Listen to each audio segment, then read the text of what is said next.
afternoon, everybody, and welcome to A Look in the Lab. I'm Fran Parathyras, and today I have with me Mike Farago, who is CEO of Concord Dental Lab in Concord, Massachusetts. Thank you so much, Mike, for joining us today. I really appreciate you being here. Thanks for having me. It's exciting. Awesome. I just want to get right to it. Like Zahn, we're so excited to have you here today. The title of this is Taking Your Lab Completely Digital. And I know that's really on everybody's mind, and it's really a hot topic. And I just want to ask you a series of questions that maybe can help our attendees to actually make the leap into becoming totally digital, or take baby steps, whatever they feel is best for them. So I want to just talk a little bit about Concord, its history. I know this was your dad's lab, and you were there, with the whole thing growing up, and just basically if you could tell us a little bit about that and where, you are now within Concord. Yeah, absolutely. Yeah, the lab has actually been around since 1962. My dad didn't start the lab. He joined in the early 90s. It was started by the Tarosian family, and actually Eric Tarosian, the son of the founder, is still a technician here today. So my dad was a one-man show, worked for 4 prosthodontists, all focused on the high-end big cases. And then I was born and kind of scared him a little bit, realized that having 4 accounts, that's not very stable. And, being a one-man show, a little nervous about, something as simple as falling and breaking your arm means you can't go to work anymore. And that scared him into kind of opening his eyes a little bit to joining a larger organization. So he approached the Tarosians in the early 90s, and he and Eric actually bought into the lab together. They were 50-50 partners. Over the years, Eric learned pretty quickly that he didn't really love owning a lab. He loved working at a lab. So my dad slowly bought out his shares. In 2008, I was finishing up my undergrad degree, actually right in the middle of my undergrad degree at that point. And I was doing quite a bit of small business consulting. So I was working with a lot of small businesses under the 5 million in sales mark, through an exit strategy planning company that I was working with, and just really focused, around 2008, the economy was not the best we've ever seen. So there was a lot of kind of emergency and outside the box work being done on the consulting side. So it was a tough industry to be in. I would come out, to get a home cooked meal from my parents every weekend. And, my dad and I would start talking about some things that the lab needed. They had a lot of doctors at the time asking to email them photos, but they didn't have an internet connection at the lab at that point. So he asked me to come in and help get a multi-line phone system put in and get an internet connection set up. So while I was here, looking at the magazines that were on the lunch table, there was a lot of talk about CAD/CAM and scanning and all the digital technology that was just at that point just starting to make its way into the industry, and kind of caught my eye. So I kept coming out on Friday afternoons here and there to keep helping, and somehow, some way, I'm still here. I didn't leave consulting completely. I still have an equities holding company and small business consulting company on the side that I work with, but a majority of my time's here at the lab. In 2018, I bought the lab out from my father, and we're still all here humming along, trying to grow the lab and have as much fun as we can. That's awesome. So basically, when did you start taking over the daily operations of the lab? Was it then, or did you slowly kind of take over? I would say, starting in 2008, by 2010, the day-to-day operations had kind of shifted to me. My dad's a old school dental tech, and if you give him the opportunity to do nothing but sit at the bench and focus on dental technology, he was more than happy to let me take over all the other stuff that just ate up time. So, since then he's had the great opportunity to just focus on quality systems, making sure that we're maintaining the standards that the lab's had since the 60s when it opened. And really, what motivated you to transform your dad's lab into a more digital platform? Honestly, it started as, kind of a challenge. I had been consulting with some companies in other industries that were seeing kind of this digital revolution, and we had a lot of fun with it in these other companies. I saw the newer generation of ownership being able to make the jump from what the company had been doing for decades and really recreate how they operate.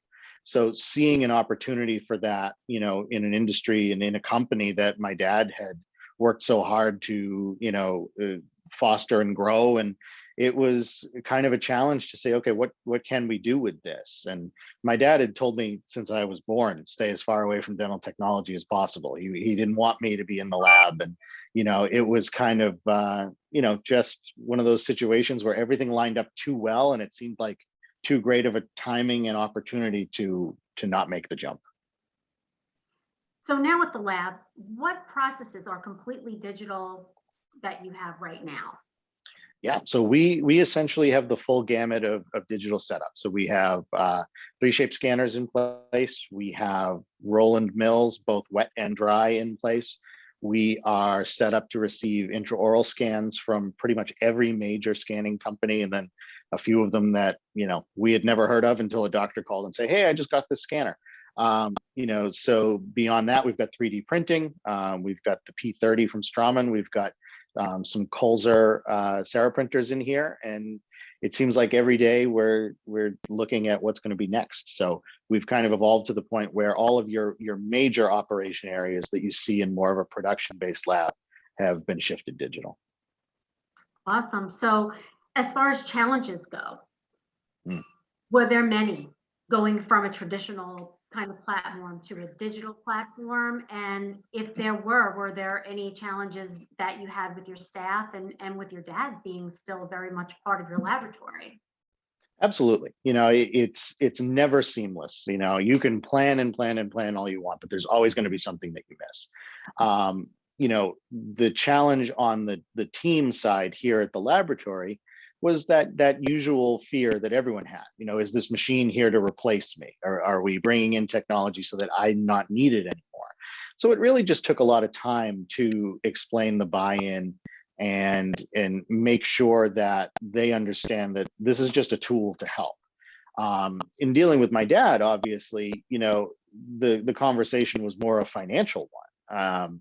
You know, he had a great little laboratory humming along, you know, successful, no major debt, no major investments. He saw the light at the end of the tunnel. You know, the lab as it was the vehicle that he needed to get to retirement. So, you know, when we started to have the conversation about making these types of large capital investments, you know, we had to sit down and figure out what's the risk and who's going to be taking the risk. So ultimately, I didn't feel comfortable, you know, gambling on his retirement. So that was the point where I made the decision that I would start, you know, buying into the lab and making a lot of the investments myself, so that, you know, if I was completely off my rocker and made a bad gamble, he wouldn't be the one paying the price. But you know, we had so much fun with it, and him being my father, we were working very closely in a lot of these conversations. So it wasn't, you know, it wasn't something that he felt like he was really rolling the dice and taking a big risk.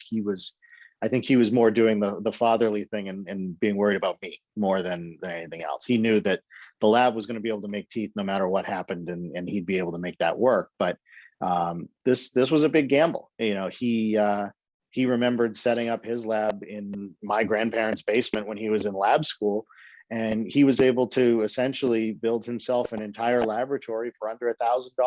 And you know, to be able to go out and have $1,000 and turn that into a full operating business, you know, we're talking about, you know, having millions of dollars worth of equipment here now. So it's two different worlds of, you know, what is a dental lab and what's a lab going to look like going forward. So a lot of conversations about that back then.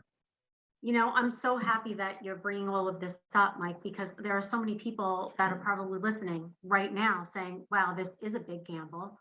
And it's nice to see a success story. And you being so frank and honest with everybody that, you know what, in the back of your mind, hey, you knew it was a big gamble. You were willing to take that leap of faith. So I want to know basically, what were the first steps that you took to try to implement this? Yeah, you know, we used the very kind of methodical approach of, okay, let's move digital in the first step first. Let's start at the beginning. And we were incredibly lucky that back then there was a company about 40 minutes up the road from us in Stoneham, Massachusetts, called Custom Automated Prosthetics, or CAP, that everybody knew eventually was acquired by Henry Schein and Zahn.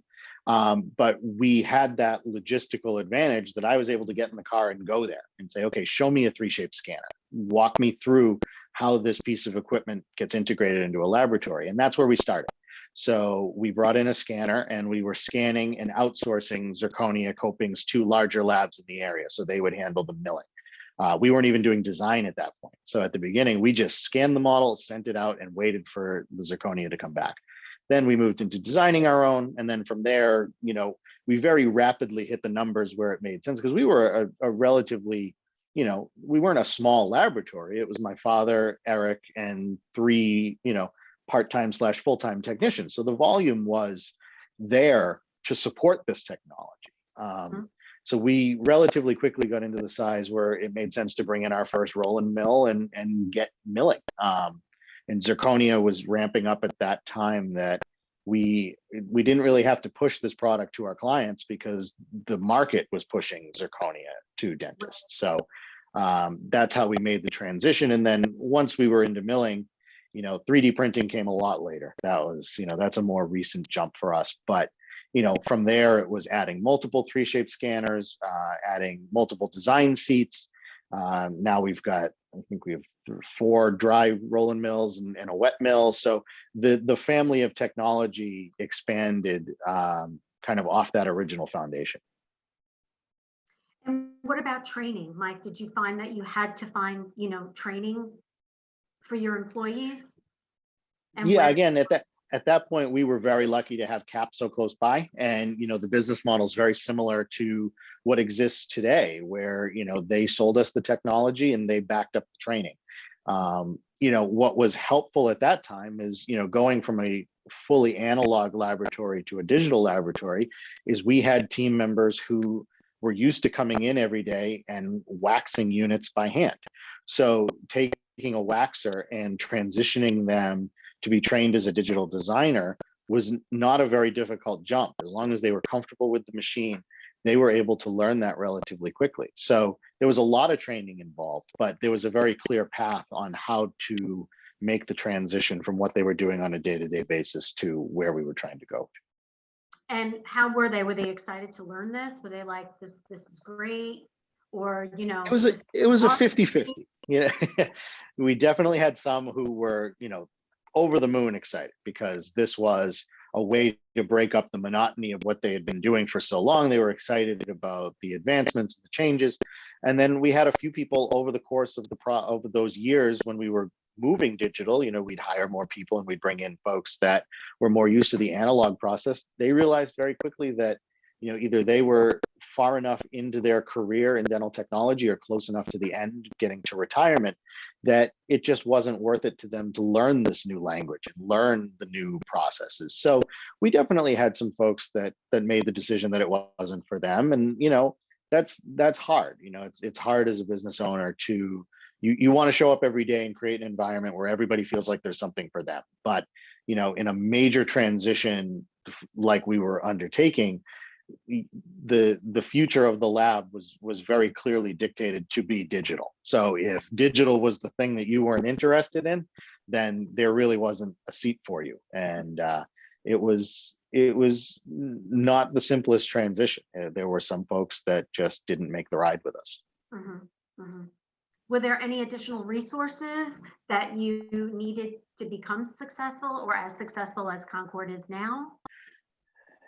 One thing that I think was very helpful was having a firm grasp on the financial side of this. Because like I was saying, you're talking about pretty substantial investments, and you're talking about shifting cash flow from a pretty basic model that an analog laboratory runs in to something that's a lot more complex when you're dealing with machinery that requires, tool changes and maintenance. And, a porcelain oven was a pretty simple animal to run. You could almost set your watch and your calendar by what maintenance was going to need to be done, and it was relatively low cost.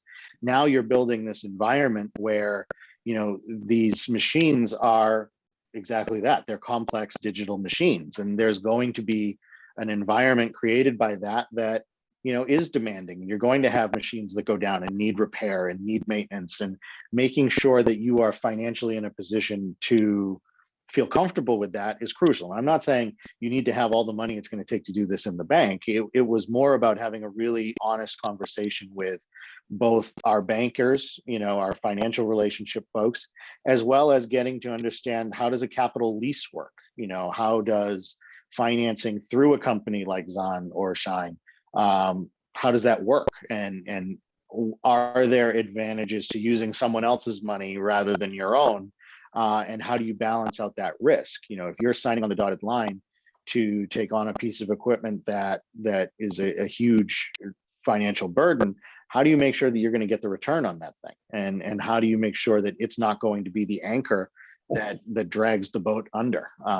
It's getting a firm grasp on the financial picture of your laboratory and what you're going to need to make this transition is very important. Which, you have an MBA, which is a blessing, for you. So you really understand the financial aspect, the business aspect. But if you were going, there are many that don't have an MBA out there that are considering this. I mean, what would be the advice that you would give somebody? Like, what should they actually look at first? What Absolutely. It doesn't take an MBA to do anything. It means nothing. The math of any company, the math of any business is always the same. You've got inputs and you've got outputs. And really what you're looking at is, what is the current cash flow availability of your laboratory? If you know that there's no way you're going to be able to lay out $30,000 in cash to buy a scanner, that doesn't mean that the scanner is not an option for you.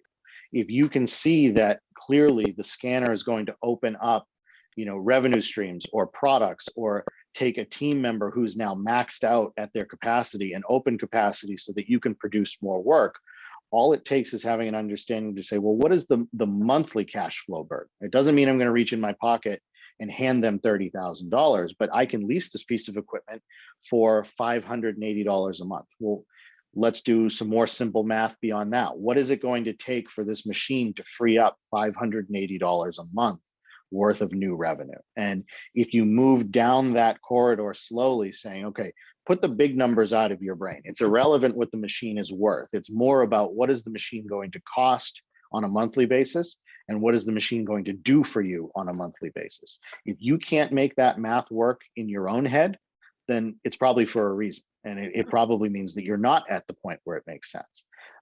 There are ROI calculators that resale companies provide, and there's a lot of really great tools out there, but nothing is more valuable than trying to figure out the math yourself in your own laboratory, because an ROI calculator is not built around your laboratory. It's built on very generic, very ballpark figures, and you have all the knowledge you need to do it yourself. You are signing the checks outgoing every month for the laboratory. You're seeing the checks coming in from the dentist. So you can do the math that's necessary to figure out, okay, the scanner is a $580 a month outlay for the lease payment. Let's assume we're going to have another $100 a month in maintenance and tooling. So I need to clear $680 a month in new growth. Looking at what you're going to save on waxing and outsourcing, and you can chip away at that $680 a month until you get down to the point where you say, okay, we've cleared it. I see a path.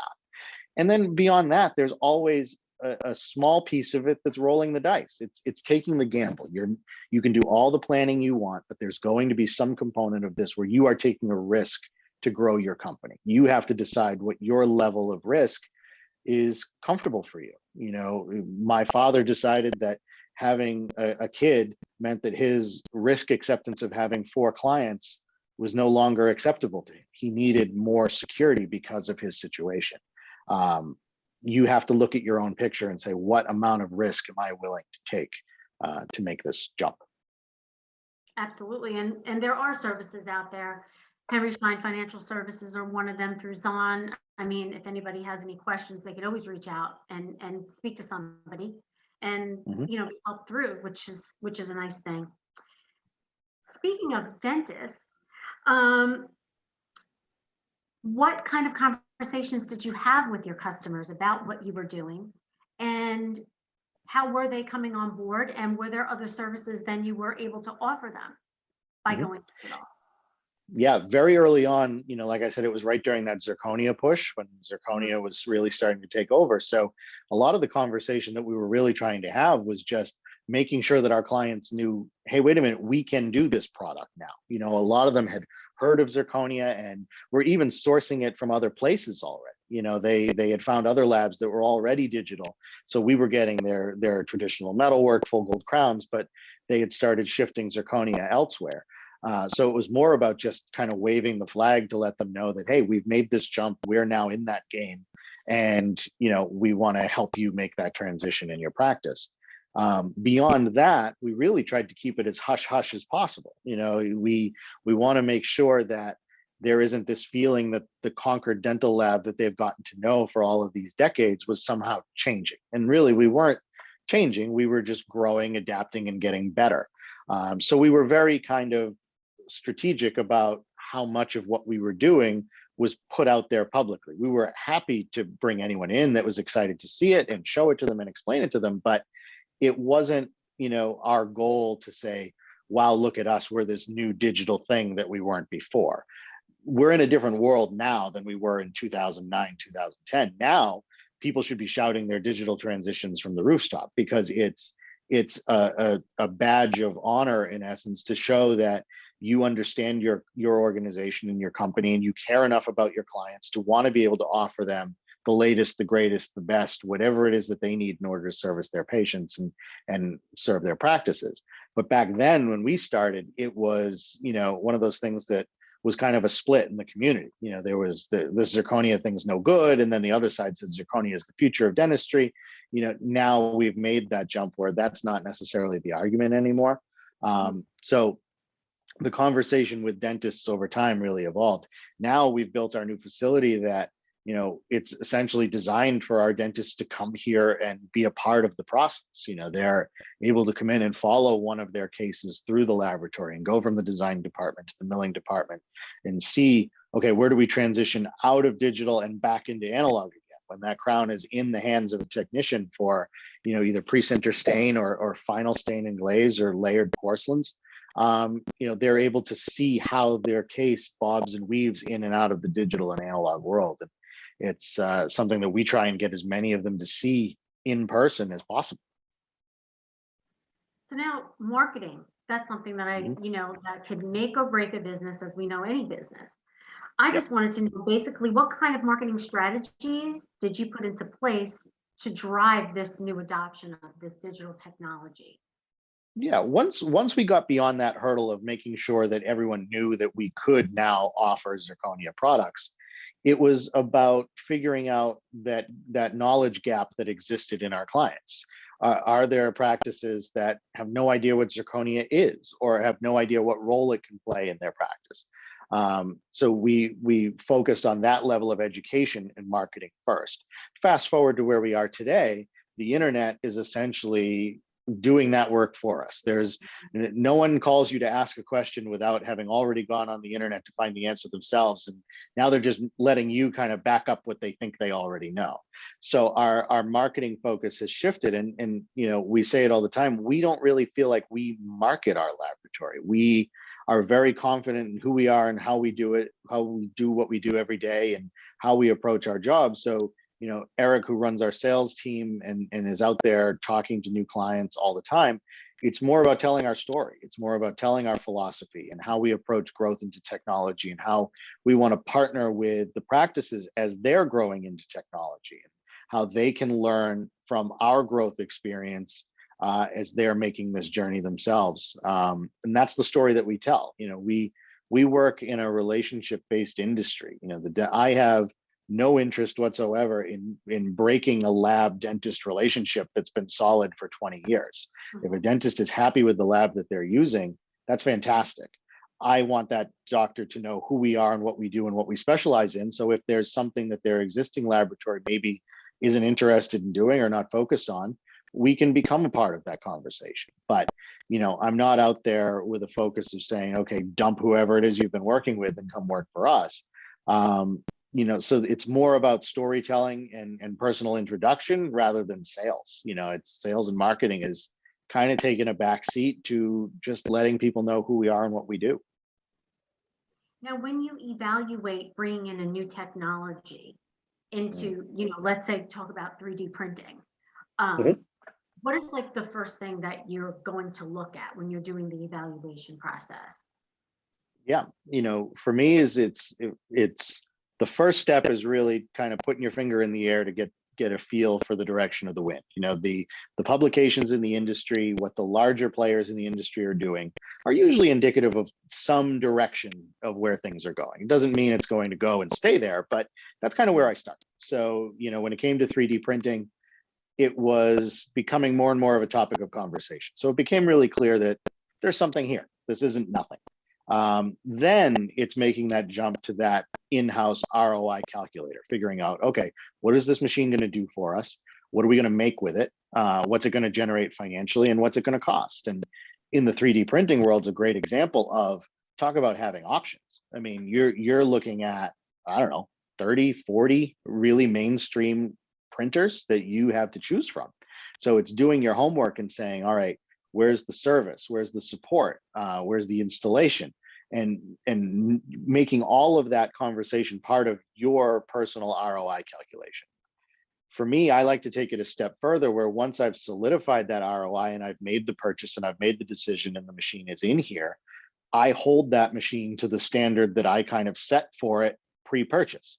So I've set an expectation of how that machine is going to perform, what it's going to generate, because we are tying up X number of dollars that this laboratory has for its growth in this piece of equipment. So either this piece of equipment is going to perform no different than a team member.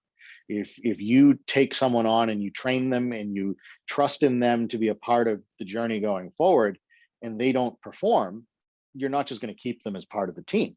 So the technology is handled the same way. If a piece of equipment comes in and doesn't do what we expect or what was promised of us, it's out of here, and sometimes it's discovered early enough where that's a conversation with wherever we bought it. Knock on wood, wherever there's wood, I haven't had that problem in well over a decade where we're calling up the person who sold it to us and saying, hey, it doesn't do what you said it was going to do. We're a small industry, so people know that, your integrity and your word and your reputation is very important. So we don't run into that as much here. But sometimes you can make a miscalculation in your own ROI plan and saying, okay, I thought it was going to cost X to produce this product in labor, but it's actually a lot more involved than I thought it was. Mm-hmm. So at that point, you can make the decision to either sell the piece of equipment or find a way to reintroduce that piece of equipment to a part of the laboratory that you didn't intend to use it in, finding a way to increase the return on that piece of equipment. And I carry that process out on a quarterly basis for every new piece of equipment for the first 3 years that we have it. And generally, I like to make all of our acquisitions centered around having the machine paid off within 2 to 3 years. So my hope is that by the time we reach year 3 and I stop looking at it, it's already paid for itself, and everything from that point going forward is essentially additional revenue to the bottom line. Within looking into your denture and implant departments, where would you say you would see the most returns within, like, with 3D printing? And yeah, is faster like to implement? Well, for us, on the removable side, we actually just acquired a removable lab in January. So, for the first time in January 1st, we're now a full service laboratory. We were fixed crown and bridge only. So we've had a lot of fun. And this is a really great example of this digital transition, where the removable lab that we acquired had no technology at all, none.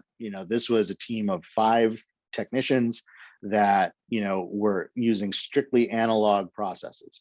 We haven't transitioned them into anything digital yet because, they're still learning where the light switches are and how to get to the bathroom. It's only been a few months since they've been in our new facility. But once we're settled and they're comfortable, we are meeting very regularly to introduce them to the technology that exists in the industry and realizing what the existing 3D printers that we already have, the mills that we already have, can be a part of what they're doing and make it so that this team of 5 removable technicians will be able to do the work that they never thought they would be able to do without 10 additional technicians.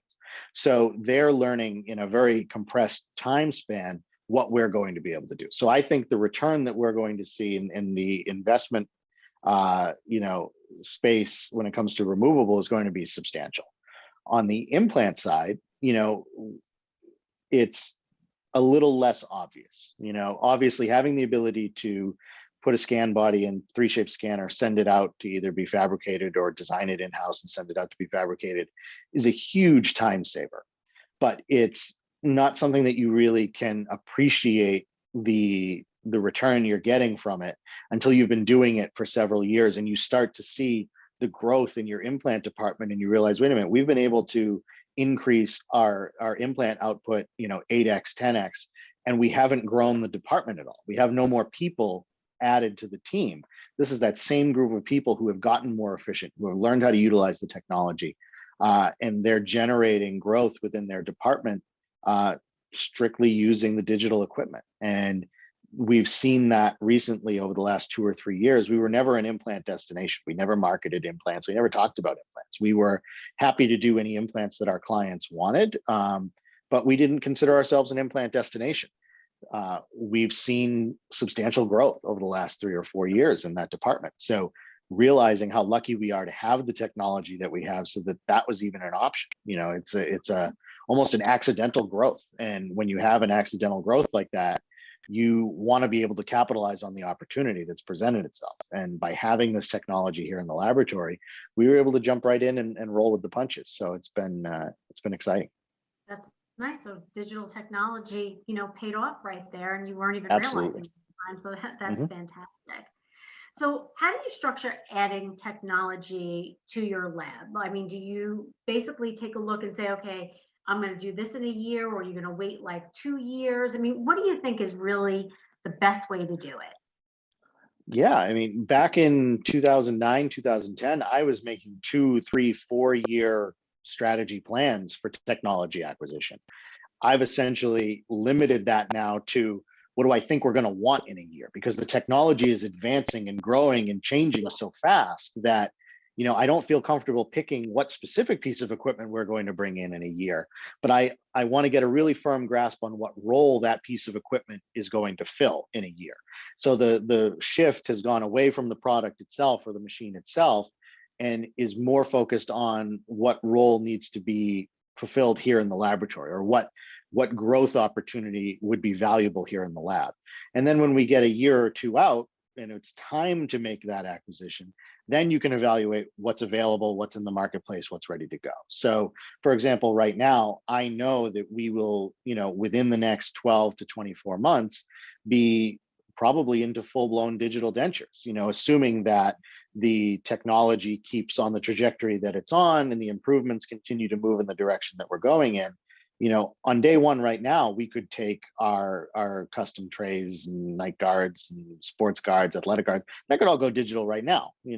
On the fixed side, we're doing that a lot. Mm-hmm. But thinking about big picture, about potentially bringing an entire department digital, I have no way of knowing what the capabilities of this technology are going to be in 12 or 24 months. But I can be thinking about, all right, who on my team will play what role in that transition to digital. And we can be having conversations right now about, all right, are you comfortable on a computer? Do you understand the concept of digital design? Go shadow with the design team on our crown and bridge side and get more comfortable with the process. We can be building the foundation so that technology acquisition, when the time comes and the green light's on, happens like that. The machine's in here, it's hooked up, you know what you're going to do with it, you know what to expect from it, and away you go. I expect that that's going to be the pace the technology's on from here on out. There's going to be never ending improvements and upgrades and changes coming. And it's going to be more about focusing on, am I looking at printing, milling, or scanning? Start at the really wide scope and say, what is this piece of equipment going to do? And build a rough plan around that. And then as you get closer, be ready to pull the trigger. Nothing's worse than buying the latest and greatest thing and having the new version of it come out next week, and that's kind of what you want to avoid. Happens to me with my cell phone every single time. I know. It's frustrating, but the goal is to try and avoid that as much as you can.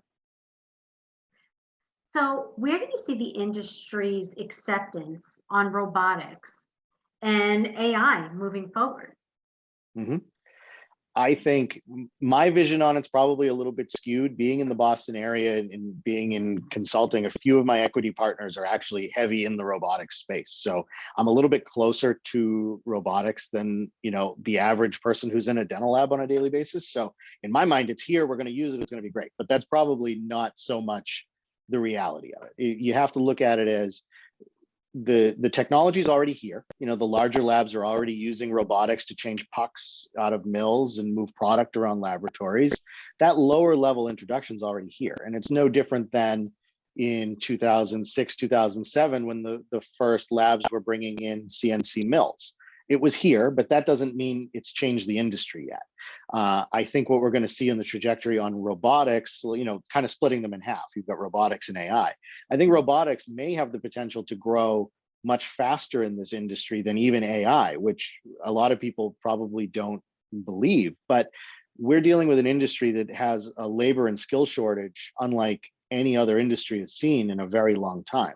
The growth trajectory of the industry versus the introduction of new skills, new team members, new entrants into the space is a huge gap. So if a simplified robot that is not new technology, other industries have been using this for a very long time. So the entrance cost to getting that technology into the space is not going to be huge. It's no different than we have robots cleaning the floors here in the laboratory, and when you think about a robotic mop, it's not a huge jump from that technology to a robot that can change a tray in a 3D printer or move a puck from one to another. So I think those support tasks, robotics is going to move into very, very quickly in the lab space because the cost is not going to be unreasonable to do it. And when it weighs out the freedom that it generates from, our already taxed team, being able to open up tasks that they're stuck doing and moving them to a robotic space is going to be a no-brainer. The cost return is going to be substantial.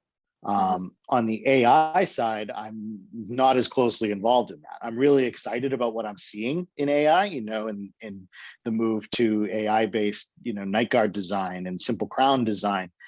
No one can sit here and say it's not going to happen. It's no different than sitting here and saying, one day will we be able to print a ceramic material that can compete with a ceramist sitting at a bench? The answer is yes, but what we don't know is when will it happen and will it be financially justifiable? Will there be a need enough for it that someone's going to do the work to generate that machine?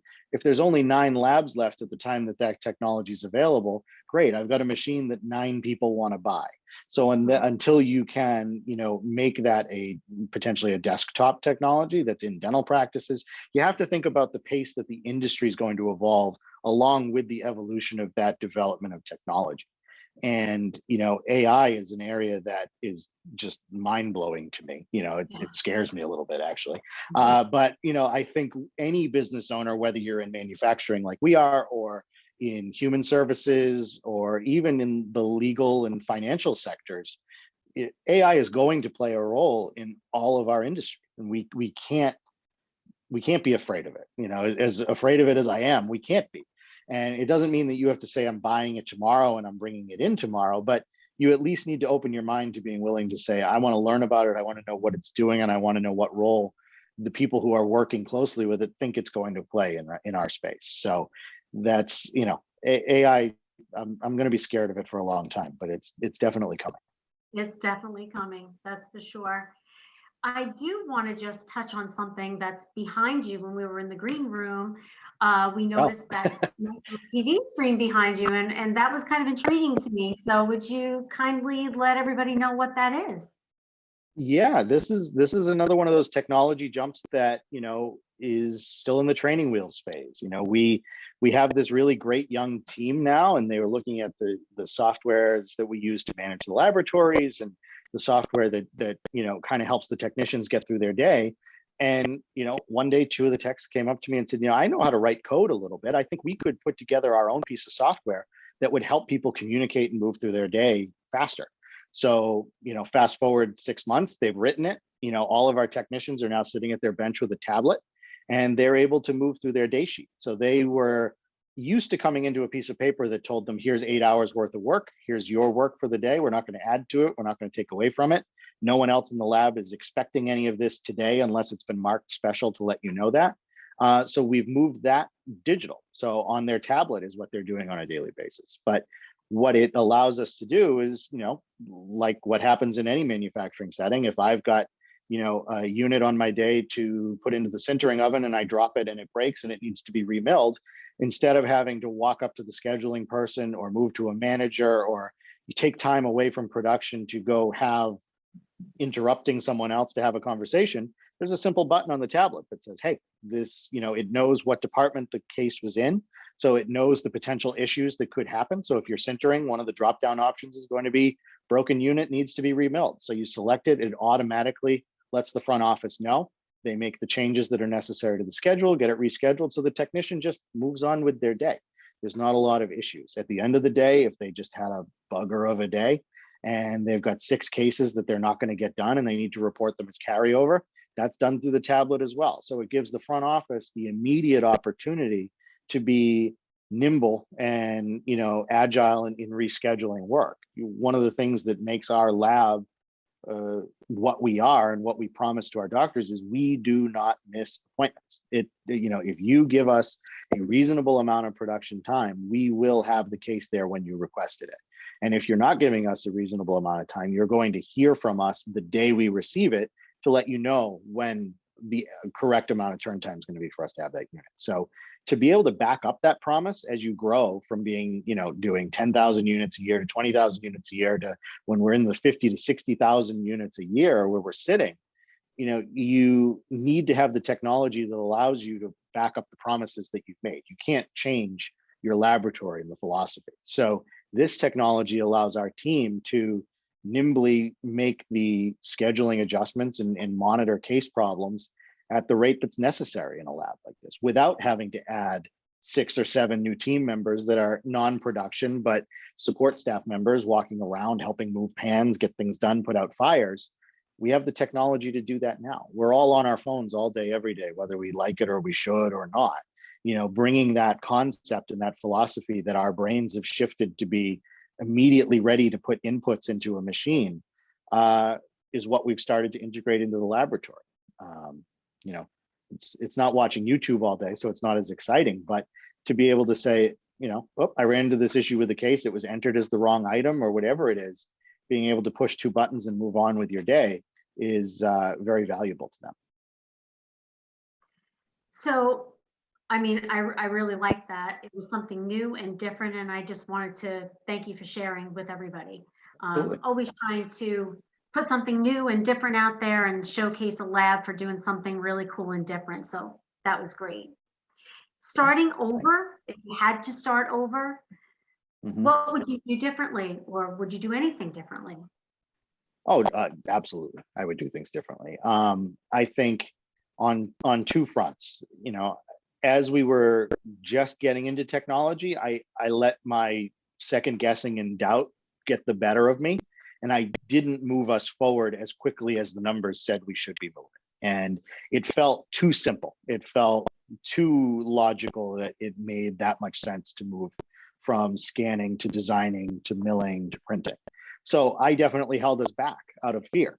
I let the numbers get ridiculously right in order to make that jump. When my gut and the logic knew that this is the time for us. And I can say that confidently, any laboratory that isn't utilizing technology right now, no matter what size you are, there is a piece of equipment or a piece of technology or a software out there that's suited to your lab size, that can solve a problem that your lab's facing, and that can make your life operate smoother, without a doubt. You just have to find it and you have to decide that you want it.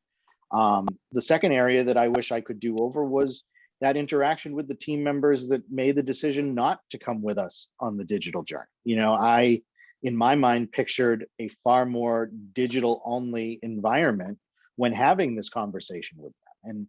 And, being here where we are now and realizing that I do have technicians that come in and sit at a bench and never touch a piece of technology. They are still in that analog world. And I wish I had had a better crystal ball to have the conversation with them about what their opportunities within this space could be. Because I think there's definitely some people who would still be here right now if if the conversations have been handled a little differently. It's not as scary as it looked when we were making that jump. It's not as substantial. Do you have any words of encouragement for our attendees out there? Absolutely. Do it, and it, whether when I'm working with consulting clients or learning in school, if you are running a business, if your goal is to run a business rather than having a job, if your goal is to grow something and create something that operates beyond you or without you or in your absence, if that's what you've committed to, then do it. Determine your level of risk acceptance and make the move. A business that isn't growing is dying. There is no in between. And to make that decision that that's the path that you're on, do it. And there's nothing wrong with deciding that that's not what you wanted to do. My father had made that decision for himself, and was very confident in that decision, that for him, without my involvement, he was very happy and very comfortable with where he was. It fulfilled the purpose that he created it for. But if you've made the decision that you want to grow your laboratory or grow your business, you have to do it, and you have to take the risk, and you have to make the moves, and you have to make it happen. So that doesn't mean you just roll the dice and go for it, but pick up the phone, talk to somebody who's done it. My email address is out there. Find me, email me, call your trusted sales rep, call anybody who's out there interacting with the people who are either actively doing it or have done it, and ask the questions. Bring up the things that are making you unsure, that are keeping you up at night, and talk through them. It doesn't, just because you don't understand it doesn't mean you can't do it. You have the ability to learn anything. It's just taking the time and putting in the effort to learn what it is you don't know and what you're not comfortable with. So I guess my big advice is just go for it, do it. I love it. We do have one question, if that's okay. Okay, absolutely. So one of our attendees wants to know, what software are you using in the lab right now? Oh, for lab management, we are using Evident. We've been with Evident since very early on, and we've kind of built our operations around it. I would recommend that to anyone when it comes to core software. Building operational systems and building how a company is going to move on a day-to-day basis can be done from scratch. But if you've got a piece of, even a simplistic software or a simplistic, matrix that's built by something else, try and cater your company around it, because then they've done the thinking for you. As far as technology beyond Evident, we're using a great company called Sortly for inventory management, not dental specific, but it's a very simple product in, product out. We don't have huge inventory anymore. Labs don't inventory the way they used to. The consumables are just not there. So for us, that's a great piece of technology. Beyond that, we've got 3Shape. We are a 3Shape laboratory. We're using that for all of our design. We use Millbox for all of our milling. And then as far as, in-lab communication, we've got this new tool that we're playing with that we built ourselves, but we rely heavily on G Suite. We use GChat between all of our technicians. We use Google Mail, we use Google Calendar. Again, don't reinvent the wheel. If there's something out there that works really well, find a way to make it work for your company. So that's, I think that's all the software that we're using on a daily basis. I think there's probably some that I don't know about. Well, I appreciate your time today. Zahn appreciates your time today. We really appreciate you being so open and honest with your business practices, and really want to congratulate you on taking Concord to that new level, being a premier lab. And not as a sales pitch, but a lot of the equipment in our lab came from Zahn and Henry Schein. I've relied heavily on our reps, and I'm happy to do this because you guys were the ones that I picked up the phone and called and asked the question when I didn't know what was going on, or when I needed to know something that I didn't know. And I know, as a company, you'll be there for anybody who's looking to do that. I would recommend it. And, not to say it again, not as a sales pitch, call a bunch of people. You'll learn very quickly who knows what they're talking about and who doesn't. And I would recommend that. And I can't thank you guys enough for being part of the team that got us to where we are and where we're going. Oh, awesome. And we thank you for supporting us as well. I mean, that's fantastic. And I do have to say, we have an unbelievable technical support team. I mean, I work with them very closely. I have to say, they are so knowledgeable. I mean, on every level. I mean, you could just ask them a question about anything, and they're there to help. And that's one thing that I have to say. We definitely are a good customer service company and definitely customer support. So please, if you have any questions, don't ever hesitate to give us a call. We're here to help you.